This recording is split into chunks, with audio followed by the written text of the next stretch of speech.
Assalamualaikum warahmatullahi wabarakatuh. Anak-anak kelas 7 sekalian, pada hari ini Ibu akan menjelaskan materi IPS bab 4 tentang periodisasi berdasarkan perkembangan kehidupan masa praaksara. Periodisasi berdasarkan masa perkembangan kehidupan manusia praaksara dibagi beberapa tahap, yaitu 1. Masa berburu dan mengumpulkan makanan, 2. Masa bercocok tanam, dan 3. Masa perundagian. 1. Masa berburu dan mengumpulkan makanan terbagi 2. A. Masa berburu dan mengumpulkan makanan tingkat sederhana, B. Masa berburu dan mengumpulkan makanan tingkat lanjut. A. Masa berburu dan mengumpulkan makanan tingkat sederhana. Masa ini semasa dengan zaman Paleolitikum. Tingkat peradabannya masih sederhana, mereka hidup nomaden, memperoleh makanan dengan berburu, menangkap ikan, dan meramu. Jenis makanannya umbi-umbian, buah-buahan, dan daun-daunan. Perhatikanlah gambar pada tayangan ini yang merupakan ilustrasi kehidupan manusia pada masa berburu dan mengumpulkan makanan. 1. Kehidupan ekonominya. Kehidupannya sangat tergantung pada alam. Kebutuhan makanan dipenuhi dengan berburu dan meramu.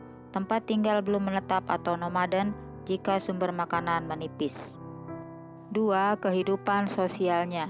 Kehidupannya nomaden atau berpindah-pindah, memilih tempat yang ada airnya. Kawasan di padang rumput diselingi semak belukar yang sering dilalui hewan buruan atau di tepi pantai untuk mencari kerang dan binatang laut. Hidupnya berkelompok tersusun dari keluarga kecil. Sudah ada pembagian tugas, laki-laki berburu dan perempuan mengumpulkan makanan. 3. Kehidupan budayanya. Mampu membuat alat sederhana dari batu, tulang, atau kayu. Alat yang dibuat masih sangat kasar. Contoh 1. Alat-alat batu berupa kapak perimbas, kapak penetak, pahat genggam, dan kapak genggam. 2. Alat serpih untuk pisau, peraut, gurdi, mata panah untuk menguliti hewan dan umbi. 3. Alat dari tulang dan kayu. B. Masa berburu dan mengumpulkan makanan tingkat lanjut. Masa ini semasa dengan zaman Mesolitikum. Manusia mulai hidup menetap walau sementara, mulai mengenal cara bercocok tanam sederhana, mulai menghasilkan lukisan di dinding gua atau dinding karang. Perhatikanlah gambar pada tayangan ini yang merupakan ilustrasi kehidupan manusia masa berburu. 1. Kehidupan ekonominya, mengenal cara bercocok tanam dengan sistem ladang. 2. Kehidupan sosialnya, mulai hidup menetap secara berkelompok di gua-gua yang letaknya cukup tinggi di lereng bukit dan dekat mata air. 3. Kehidupan budayanya, sudah ada lukisan di dinding gua menggambarkan suatu pengalaman, perjuangan, dan harapan hidup. Lukisan dibuat dengan cara menggores dinding dengan memberi warna merah, hitam, dan putih. Bentuknya berupa gambar tangan, binatang, dan lain-lain. Lukisan itu menandakan berkembangnya kepercayaan manusia masa itu. Kemampuan membuat alat dan perkakas bentuknya sudah lebih halus seperti kapak Sumatera dan alat tulang sampung. Perhatikanlah gambar pada tayangan ini yang menunjukkan lukisan cap tangan pada dinding-dinding gua. 2. Masa bercocok tanam. 1. Masa ini sezaman dengan Neolitikum. 2. Mampu bercocok tanam dan beternak. 3. Kehidupannya menetap, tidak lagi berpindah-pindah sebab persediaan makanannya sudah cukup. Kehidupan ekonominya. 1. Tidak lagi tergantung pada alam, sudah mampu bercocok tanam dan beternak. 2. Sudah ada kegiatan perdagangan bersifat barter. 3. Sudah menghasilkan gerabah, beliung, hasil laut berupa ikan kering. 2. Kehidupan sosialnya. 1. Kehidupan sudah ditata lebih teratur. 2. Hidup berkelompok membentuk perkampungan. 3. Sudah ada kepala kampung dijabat oleh yang paling tua dan berwibawa. 4. Sudah ada pembagian tugas antara pria dan wanita. 3. Kehidupan budayanya. 1. Alat-alat dan perkakas yang dibuat sudah lebih halus dan fungsinya beraneka ragam. Ada perhiasan dan alat upacara keagamaan. Contoh, kapak persegi, kapak lonjong, gerabah, alat pemukul kayu, perhiasan gelang dari batu dan kulit kerang. 2. Berkembangnya kepercayaan dan sudah ada tradisi pendirian bangunan megalitik didasari oleh kepercayaan. 3. Masa perundagian. Merupakan akhir masa praaksara di Indonesia semasa dengan zaman perunggu. Masyarakat sudah memiliki teknologi yang lebih tinggi untuk pembuatan alat dan perkakas. 1. Kehidupan ekonominya. Sudah ada kegiatan pengaturan air dalam bercocok tanam. Hasil pertanian disimpan sebagian atau dijual. Hewan ternak yang dipelihara lebih beragam. Sudah ada perdagangan antar pulau. 2. Kehidupan sosialnya. Perkampungan sudah lebih teratur. Sudah ada kelompok masyarakat seperti petani, pedagang, pengrajin, tukang, dan lain-lain. Perhatikanlah gambar pada tayangan ini yang menunjukkan hasil kebudayaan masyarakat perundagian, yaitu berupa gelang dan cincin perunggu serta kapak perunggu untuk upacara. Kehidupan budayanya.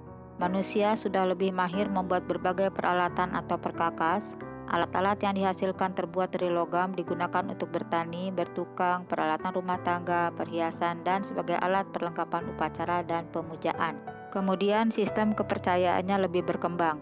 Bidang seni lebih berkembang pula seperti adanya seni lukis, seni ukir, seni pahat, seni patung, dan seni bangunan atau arsitektur. Nilai-nilai budaya masa praaksara di Indonesia. 1. Nilai religius atau kepercayaan. 2. Nilai gotong royong. 3. Nilai musyawarah. 4. Nilai keadilan. 5. Tradisi bercocok tanam. Dan 6. Tradisi bahari atau pelayaran. Selanjutnya, marilah kita bahas tentang nenek moyang bangsa Indonesia. Menurut Paul dan Fritz Saracen, penduduk asli Indonesia adalah suatu ras yang berkulit gelap dan bertubuh kecil. Ras ini awalnya mendiami Asia bagian tenggara yang saat itu masih bersatu sebagai daratan pada zaman es atau periode glasial. Namun, setelah periode es berakhir, dataran tersebut terpisah oleh laut, yaitu Laut Cina Selatan dan Laut Jawa. Akibatnya, Kepulauan Indonesia terpisah dengan daratan utama Asia. Kelompok penduduk asli tinggal di daerah pedalaman dan penduduk pendatang tinggal di daerah pesisir. Penduduk asli inilah disebut sebagai suku bangsa Veda. Orang Veda kemudian menyebar ke timur dan mendiami wilayah Papua, Sulawesi Selatan, Kai, Seram, Timor Barat, Flores Barat, dan terus ke timur sampai Kepulauan Melanesia. Suku Kubu, suku Lubu, suku Talang Mamak yang tinggal di Sumatera dan Toala di Sulawesi merupakan penduduk tertua di Kepulauan Indonesia. Mereka diyakini mempunyai hubungan erat dengan orang Veda. Ras lain yang menghuni Kepulauan Indonesia adalah Proto Melayu dan Detero Melayu. Ciri fisik mereka rambut lurus, kulit kuning kecoklat-coklatan, dan bermata sipit. Perhatikanlah gambar pada tayangan ini yang menunjukkan orang-orang Veda. Kelompok Proto Melayu merupakan kelompok Melayu Polinesia yang bermigrasi dari Cina Selatan atau Yunan melalui dua jalur yaitu Barat dan Timur. Jalur Barat yaitu Yunan, Indochina, Siam, Semenanjung Melayu, Sumatera akhirnya menyebar ke pulau-pulau di Indonesia. Mereka membawa budaya perkakas batu berupa kapak persegi. Jalur Timur yaitu dari Kepulauan Ryukyu, Jepang, Taiwan, Filipina, Sangir masuk ke Sulawesi. Mereka membawa budaya perkakas batu kapak lonjong. Suku bangsa yang tergolong Proto Melayu adalah orang-orang Mentawai, suku Dayak, dan orang Toraja. Perhatikanlah peta pada tayangan ini yang menunjukkan jalur migrasi Proto Melayu melalui jalur Barat dan jalur Timur berawal dari Yunan. Kelompok Detero Melayu berasal dari Indochina bagian utara. Mereka membawa perkakas dan senjata dari besi atau logam. Mereka telah bercocok tanam. Mereka pun berkembang menjadi suku Melayu, Minang, Jawa, dan Bugis. Ras lain di Indonesia yaitu ras Melanosoid ada di Papua dan Kepulauan Pasifik. Anak-anak kelas 7 sekalian, demikianlah kiranya materi yang telah Ibu sampaikan. Terima kasih. Assalamualaikum warahmatullahi wabarakatuh.